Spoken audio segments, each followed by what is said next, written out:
Hello YouTube, this is Rudy here. I want to give my 2 cents about the issue of illegal immigration as it relates to the people coming from the southern border. And then this doesn't have anything to do with the drug smuggling that's going on down there. In my mind, those 2 completely separate issues. First off, I want to remind people about in the early 1700s, or was it the mid-1700s, the Boston Tea Party was considered an illegal act. Excuse me. However, it was justified as civil disobedience against the British rulers of the time. The key point to bear in mind is that this was civil disobedience. Just like the people crossing the border of our southwestern states, they are also committing acts of civil disobedience. It was stated somewhere that Samuel Adams said that the Tea Party was not the act of a lawless mob, but was instead a principled protest and the only remaining option the people had to defend their constitutional rights. Well, one of the points I'd like to make is that the people crossing the border today are not a lawless mob either. In fact, many of them are very law-abiding and religious people. These people are acting in defense of their human rights. Human rights which take precedence over any law made by any country. In fact, in reference to that point, I would like to quote the Article 1 of the United Nations Universal Declaration of Human Rights, which states, "All human beings are born free and equal in dignity and rights. They are endowed with reason and conscience and should act towards one another in a spirit of brotherhood." I often find it discouraging to see that a lot of American nationalist groups, off the top of my head, for example, the Minutemen, act in bad faith and not in the spirit of brotherhood towards these people down south. We are all human beings, and as such, we are all brothers and sisters as a species.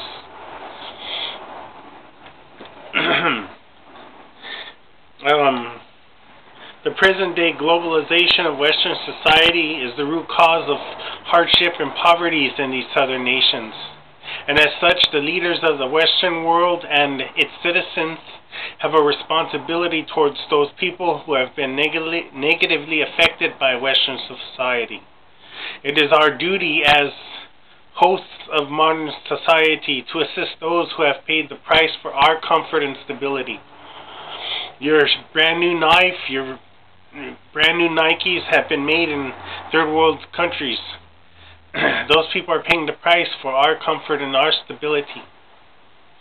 For too long, those in the third world have been taken advantage of by Western society as a stepping stone. And now that these immigrants are taking it upon themselves to become nothing more than our equals, they must be encouraged, just like every other ethnic group that has settled on the Western continent. In fact, this recent influx of immigrants is nothing more than the people who have been here all along, for thousands of years before the white man even knew this continent existed. These people are not coming from across the world. These people are merely migrating back and forth where they have done so for thousands and thousands of years. North and south migration is nothing new. It is the norm of this continent. There's a saying that is often used as a slogan, and it states, "We didn't cross the borders crossed us."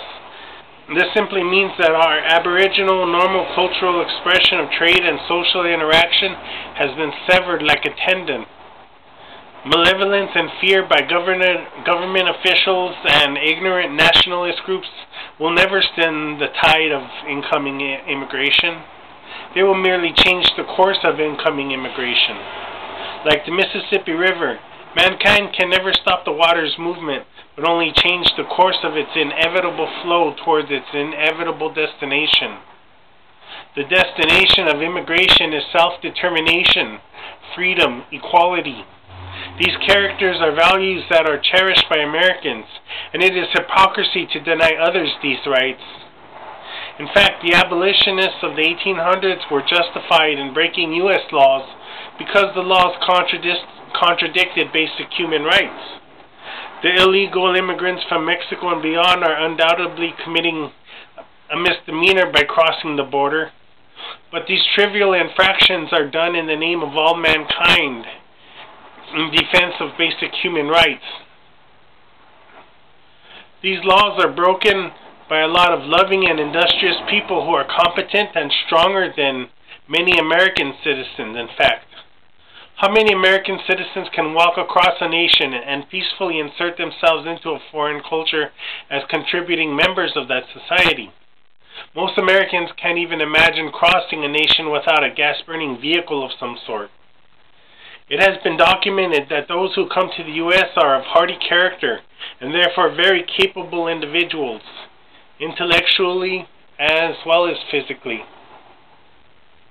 They are not any more inclined to receive charity by any social service, more so than any American who is in need.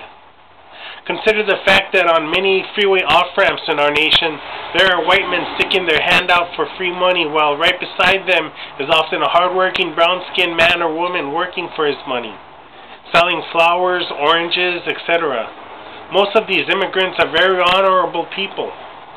The border between Mexico and the U.S. fell on a region that has been customarily used for north and southern migration between native cultures for thousands of years.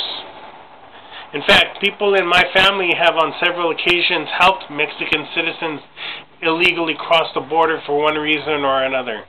For example, weddings or funerals. I personally have been among those who have carried people through border patrol checkpoints, and I consider it as honorable an act as those who crossed slaves into the northern states from the south in the early part of the 1800s. National borders with walls are always borders between conflicting nations. We are not in conflict with the country of Mexico or any other country on the Western Hemisphere. It would be a social mistake to place a wall on our southern border, as well as an environmental one. The impact of stemming the tide of animal migration would be a great disservice to our own country and to our own environment, because many animals, just like people, cross through this region as a natural way of life. And in reference to cross-country migrations by ethnic groups, I'd like you to consider the Kurds of the Middle East. They commonly cross Iranian, Iraqi, Syrian, and Turkish borders as a customary way of life. The Hmong of southeastern Asia cross between China, Vietnam, Laos, Thailand. The Albanians are spread throughout countries of southeastern Europe. The Mongols are dispersed throughout China, Mongolia, and Russia. Modern society is responsible for more destruction on this planet in the last century than the entire course of human history. Traditionally, this modern society has been led by people of European descent. However, the karmic depth of this society that is owed to all of planet Earth and its species is not solely the responsibility of white people. Modern society was once dominated by white culture, but all of us who live in this modern society today share responsibility for the future. White people should not live in fear of the demographic influence of the immigrants, but remember that evolution also occurs within society and cultures, not only in plants and animal species. It is part of the natural evolution of the American way to change over time. This is self-evident. It is expected of immigrants to accept cultural norms of our Western culture, but change is not a one-way street. Do we not share foods from south of the border? Do American kids not eat burritos for lunch at times? Do we not have rich white children learning Spanish values by their nannies, who spend more time with them than some of their parents do? To resist change in this country is to become culturally anal retentive. He who walks with a cultural stick up his ass walks without balance. He is one who walks unnaturally and becomes a thoughtless sheep who is easy prey for the wolves of discourse. He who walks unnaturally succumbs to fear and hate and is lost to love and justice.